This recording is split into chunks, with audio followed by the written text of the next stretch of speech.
Hey guys, what's up? I'm sitting in the hangar here in front of the PA-16 Piper Clipper, also known as STOL-ish. In this video, I want to show you lots of time lapse. Lots went on leading up to Oshkosh 2024.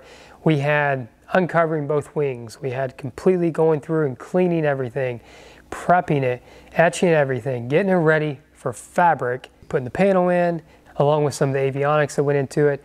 Couple pictures of it at Oshkosh. If you missed it, it was a lot of work. It was a lot of work. But I just wanted to share that with you because I didn't have a chance before Oshkosh. Currently, right now, what's happening is I have a new EarthX battery. I'm going to be powering up this panel for the first time here soon. That'll be in another video, but we're going to power up the UAvionics AV30s. Super excited to see that come to life because this panel, it's pretty darn awesome. Why did I pick EarthX? Well, you can tell it's pretty darn light. That's huge for a STOL-ish, STOL whatever type of environment. Compared to the Gill battery, 25 pounds. We're talking 22 pounds weight savings, which is huge for basically any airplane. I'll take the 22 pounds along with cranking power. From what I've heard, I know people personally have these batteries. The cranking power, they said, oh man, it's awesome. So we're not going to lack there. And it also has a fault indicator if there's anything going on with the battery. We got some smart technology. We got the cranking power and the weight savings. We're going to get this installed here soon. Looking forward to it. But for now, let's get to all the fun jazz that happened prior to Oshkosh. And if you have any questions along the way, drop those below in the comments. You guys stay safe, be blessed. See you. So in this video, you're going to see a lot of time lapse from the PA-16 Piper Clipper project as I was leading up to Oshkosh, as it was a super busy spring and summer. So what we're going to see here is basically removing all the fabric from the left wing, and then we're going to move to the right wing and then go into a kind of an overview of the fabric process.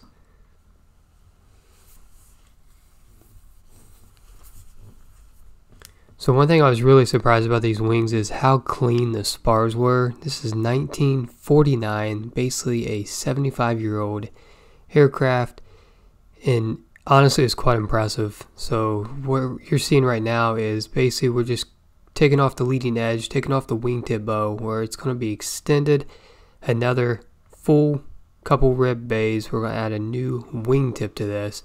So that's kind of what you're seeing right now. And now I'm just going to go around and show you some up close views of, what it looks like. Yeah, obviously the fittings don't look that great, along with that cable with some fraying going on, which gets replaced on both sides.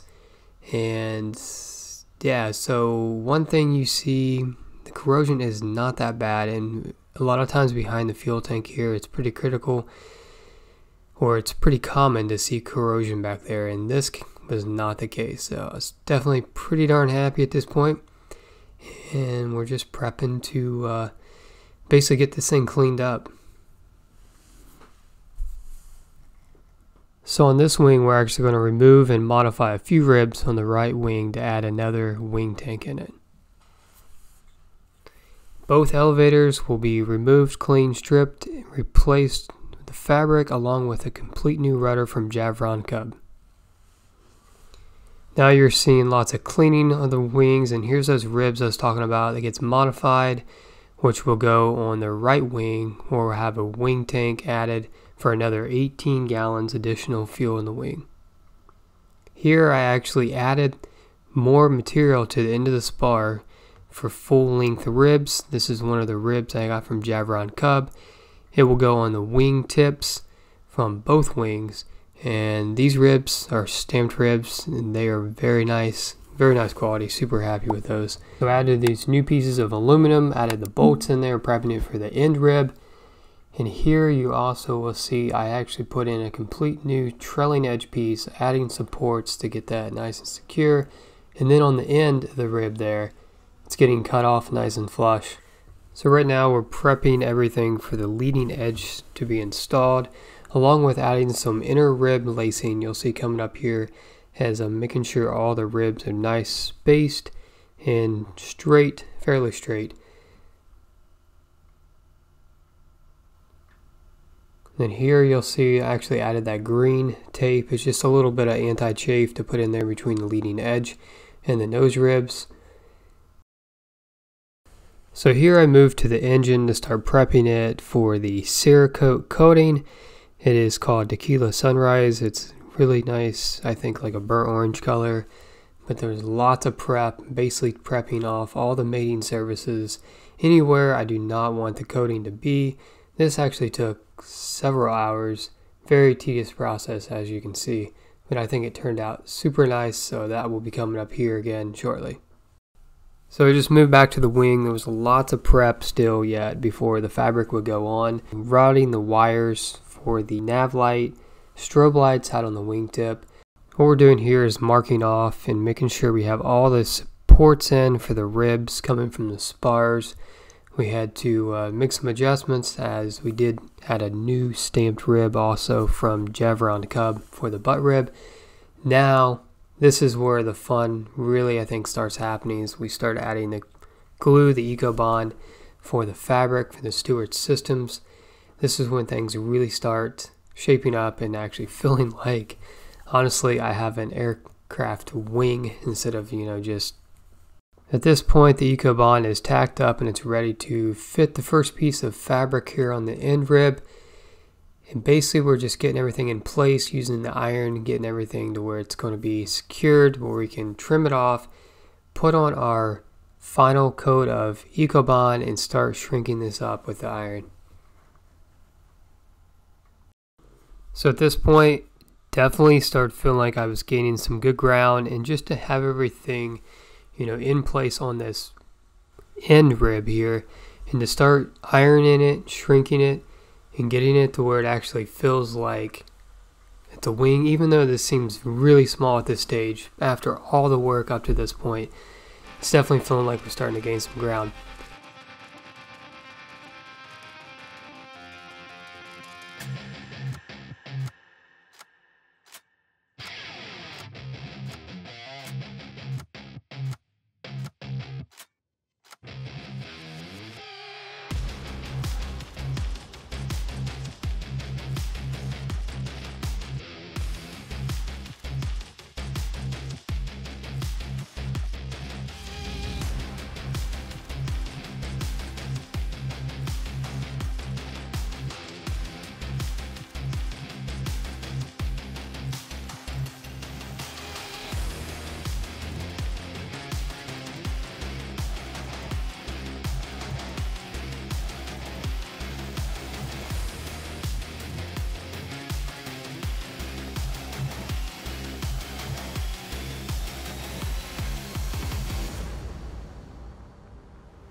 Alright, well I just finished the top covering, got the pre-shrink completed.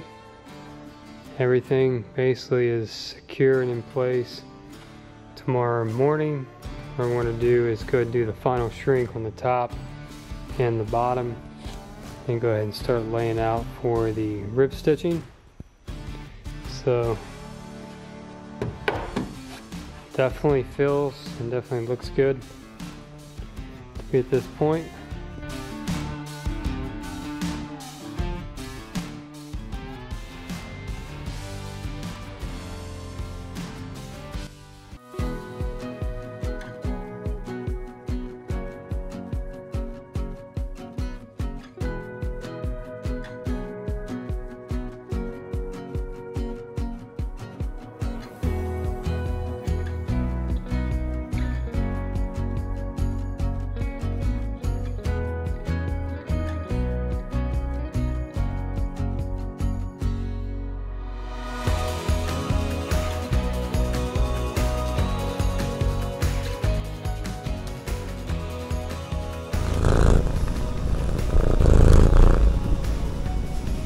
this room. I'm calling it the engine room, and yes, it's in my house. But out here is the airplane. So basically, I don't have a room set up that's really climate controlled, that's really, obviously air conditioning. So I have the engine room in here. This is a temporary room to build the engine. So definitely, my wife is not a fan. She says the house stinks, but I don't think it's too bad. And then Kilo over here, this is our three-legged. We're gonna go in there. Let's take a quick look. I just got in today some hardware from Aircraft Specialties in Tulsa, also Aircraft Spruce, some other random hardware I need. Over here, I got the accessory case. I have a couple of studs I gotta change out here, or actually on this side. This is typically for your impulse magneto, a big spacer. We're doing away with that. We're using the E-mag. We have a brand new oil pump housing kit here with another eyeway gear for the magneto. This engine's looking pretty awesome. Got a brand new camshaft, overhauled gear for the crankshaft, and then that's a brand new idler gear along with the other idler gear. I have to tighten down the shafts and bend the tabs over for the plate, locking plate there.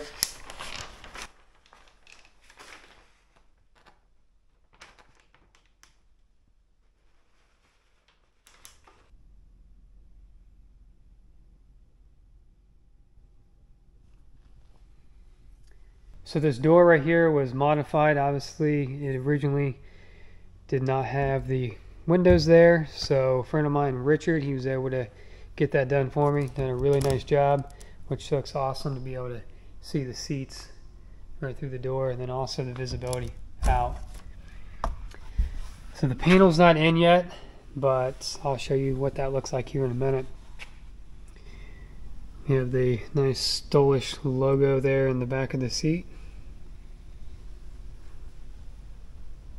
Again, the colors in this video look a lot brighter than actual. This looks like a lot brighter blue than it actually is, along with it's kind of like a brown orange color.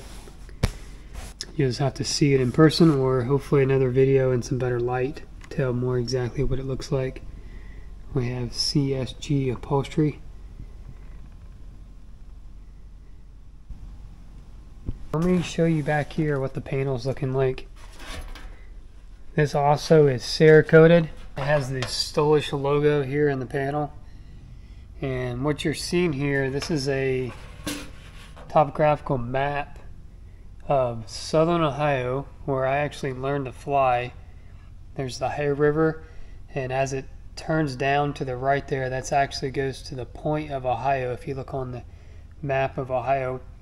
And up here to the right, which is kind of in the location where it would be, is KPMH, the little locator there. That is the airport that I learned to fly at and actually soloed at 22 years ago as of yesterday. July 4th, 02 was my solo, and that was the airport, PMH. We have the left, center, and right AV-30s by U Avionics. Kind of see that there. The picture isn't really the clearest. Then we got the Electronics International, the CGR 30P for the engine monitoring, attack, and all that jazz. You got the Telbeacon X, which has a built-in Mode S transponder. Sky sensor as well with the strobes on the wingtips. Over here we have left-right USB, 12-volt socket, and then fancy stuff. I'm not sure exactly what that's going to be yet. We got this new floor. It's called an Earth Brown by SCS Interiors. And I'll go to the other side. You can kind of see what it looks like. So that's what it looked like looking out the side of the door, which is pretty awesome. Carbon Concepts, I'm working on some logos here. I believe it's going to go here on the door. We have the Carbon Concept slats and the tips, and also the split nose bowl. I believe I'm going to put Tundra tail wheel back here. I think that's going to be a really nice spot for it. So over here I have a brand new engine mount. This has also been coated with Cerakote.